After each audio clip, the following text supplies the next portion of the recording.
Swarga nalika dek semono, badan gendut umurnya tua, bawa celurit bukanlah petani. Apa kabar Dewan Juri semua? Selamat datang di acara cerita Alkitab ini. Shalom Dewan Juri yang terhormat dan teman-teman semua. Di sini saya akan membawakan cerita Alkitab yang berjudul Si Pendengar yang Baik atau disebut dengan Samuel.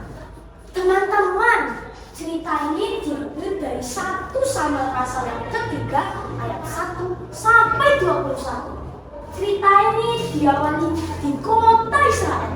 Terdapat seorang wanita yang bernama Hana adalah istri dari Elkana, seorang yang baik hati dan sangat mengasihi Tuhan.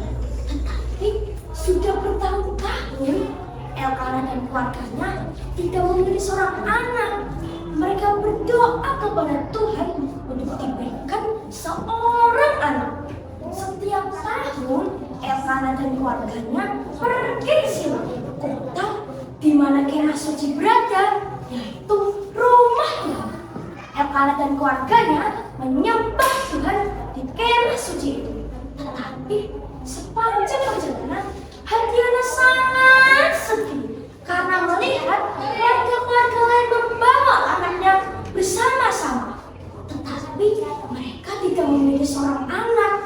Ketika mereka selesai memberikan persembahan kepada Tuhan, tinggallah Hana seorang diri yang berdoa kepada Tuhan sambil menangis dan mencucurkan air matanya. Katanya dalam hati, Tuhan, kasihlah hamba-Mu ini. Kiranya Tuhan memberikan seorang anak laki-laki. Aku telah memberikannya kepada Tuhan untuk melayani Tuhan seumur hidupnya. Imam Eli, imam yang berada di kemah suci di Silo, memperhatikan Hana dan bertanya kepada Hana, "Apa yang sedang kau lakukan?" Hana pun menceritakan kesusahan hatinya. Lalu kata Imam Eli, "Pulanglah dengan damai. Tuhan akan menjawab kamu dan mengabulkan kamu." Beberapa waktu kemudian mengandunglah anak dan melahirkan seorang bayi.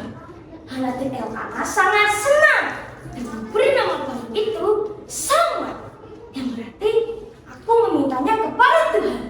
Bayi Samuel bertumbuh semakin besar dan Hana ingat janjinya kepada Tuhan.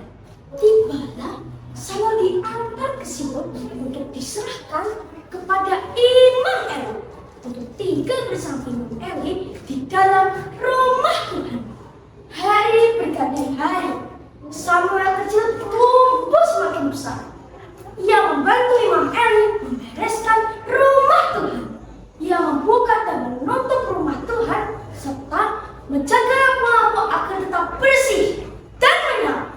Suatu malam, Samuel sedang berbaring di tempat tidurnya di dalam rumah Tuhan.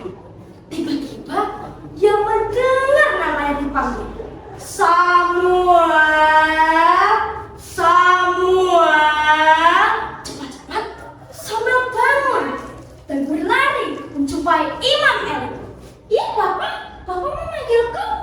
Lalu kata Imam Eli, "Tidak, Bapak tidak memanggilmu anakku, tidurlah kembali." Lalu Samuel tidur kembali.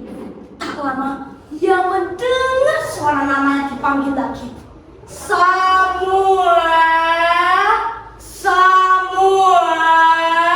Cepat-cepat Samuel bangun dan berlari menjumpai Imam Eli.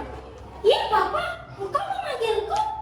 Lalu jawab Imam Eli, "Tidak, aku tidak memanggilmu anakku, tidurlah kembali." Sekali lagi Samuel tidur kembali.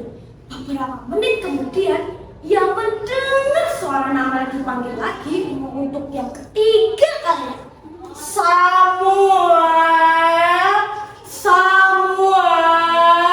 Cepat-cepat Samuel bangun dan berlari menjumpai Imam Eli. "Bapak, Bapak memanggilku?" Sekarang Imam Eli mengerti bahwa yang memanggil Samuel adalah Tuhan. Lalu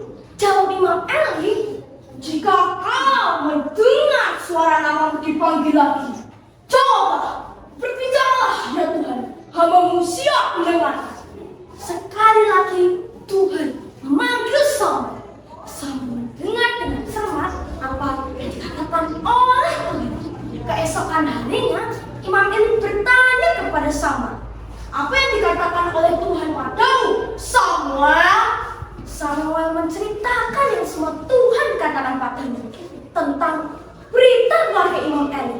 Walaupun berita ini sangat sulit untuk disampaikan, Samuel tumbuh semakin besar dan semua orang menyukainya. Tuhan Allah menyertainya dan ia melayani Tuhan seumur hidupnya. Nah, dari berita Samuel kita mendapatkan pesan bahwa sebagai orang yang percaya kita bisa melayani Nabi Samuel. Dan semoga kita dimampukan oleh Tuhan menjadi utusan-utusannya dan menyuarakan suara-suara kenabian di dunia. Demikian cerita dari saya. Tuhan Yesus